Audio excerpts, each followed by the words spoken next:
Duka keluarga pelaku bunuh bakar ibu, ayah minta tes psikologi. Edi Herman, ayah Bara Primario yang ditetapkan sebagai tersangka tunggal pembunuhan ibu kandungnya Yeni Rudi Astuti menyampaikan rasa duka yang mendalam.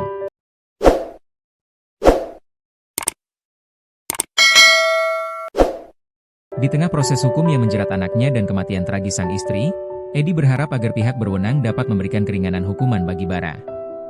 Ditemui Tribun Lombok. Di kediamannya di Monjok, Kota Mataram, Edi mengatakan bahwa pelaku dan korban merupakan anggota keluarga inti. Kalau bisa dikasih keringanan karena kami keluarga sendiri, ibunya sendiri. Kalau hukum ya tetap berjalan, ucap Edi, Rabu, 28 Januari 2026. Edi mengaku tak pernah memiliki firasat bahwa anak laki-lakinya tega melakukan hal keji. Awalnya, Edi mengira istrinya hanya hilang sementara atau sedang menginap di rumah kerabat. Namun, penyelidikan kepolisian Polda NTB mengungkap kenyataan yang berbeda. Dia terima mendapatkan informasi Bara memiliki utang kepada temannya sebesar 30 juta rupiah. Uang untuk membayar utang ditransfer Bara menggunakan ponsel dan akun ibunya pada malam kejadian. Edi menyebutkan bahwa saat transfer dilakukan, sang ibu sudah meninggal dunia. Edi secara khusus telah meminta pihak kepolisian di Polda NTB untuk melakukan tes psikologi terhadap anaknya. Ia perlu memastikan kondisi kejiwaan Bara karena selama ini sang anak dikenal sangat tertutup dan sulit menerima nasihat. Saya kepingin tes psikologis tapi saya ada di situ. Saya yakin meyakinkan bahwa dia itu sudah sering saya nasihati tapi gak mau terima, ujar Edi. Dia menginginkan supaya bisa mendampingi proses tes agar bisa melihat langsung hasilnya. Sudah saya minta polisi begitu di Polda kemarin. Mohon bantuannya gak apa-apa kalau itu tapi saya harus dampingin ya, kan hasilnya bisa kita lihat gitu kan, pungkasnya. Pelaku pembunuhan ibu kandung sampaikan penyesalan kepada keluarga. Bara Primario terduga pelaku pembunuhan dan pembakaran jasad ibu kandung mengungkapkan penyesalannya.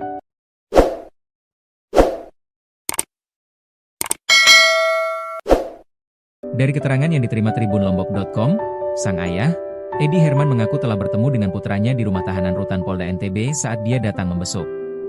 Dalam pertemuan tersebut, Bara menunjukkan sikap yang sangat berbeda dari biasanya. Tadi malam tumben dia minta maaf dan sampai kaki saya dicium, ucap Edi menceritakan momen penyesalan putranya tersebut, Rabu, 28 Januari 2026. Bagi Edi, sikap ini dianggap sangat tidak biasa karena Bara umumnya hanya terdiam saat sedang diajak bicara atau diberi nasihat. Meskipun Bara sempat kabur dari rumah beberapa waktu lalu karena permasalahan internal keluarga, Edi menegaskan bahwa dirinya sangat menyayangi putranya dan selalu berusaha memenuhi segala keinginannya. Saat ini, fokus keluarga adalah memastikan kondisi psikologis Bara. Pihak keluarga masih menunggu tindak lanjut dari kepolisian terkait permohonan pemeriksaan kejiwaan Bara sembari terus mengikuti perkembangan kasus hukum yang sedang dihadapi. Edi secara khusus telah meminta pihak kepolisian di Polda NTB untuk melakukan tes psikologi terhadap anaknya.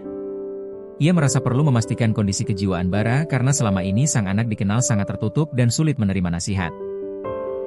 Saya kepingin tes psikologis tapi saya ada di situ.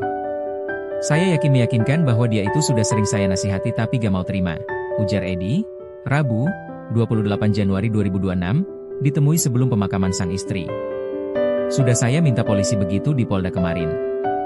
Mohon bantuannya gak apa-apa kalau itu, dites psikologi, tapi saya harus dampingin ya, kan hasilnya bisa kita lihat gitu kan, pungkasnya.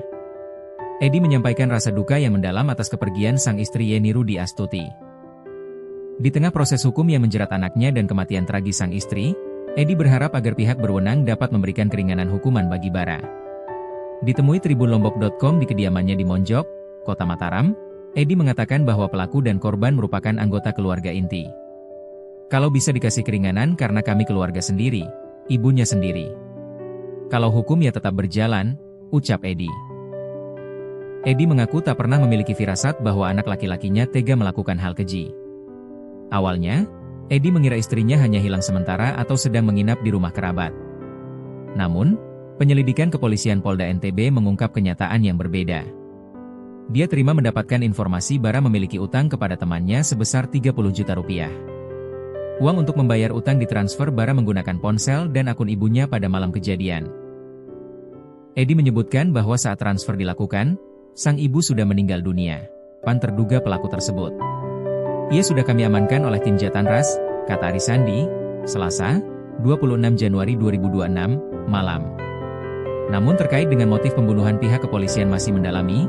Saat ini penyidik sedang melakukan pemeriksaan intensif terhadap pelaku setelah diamankan. Kami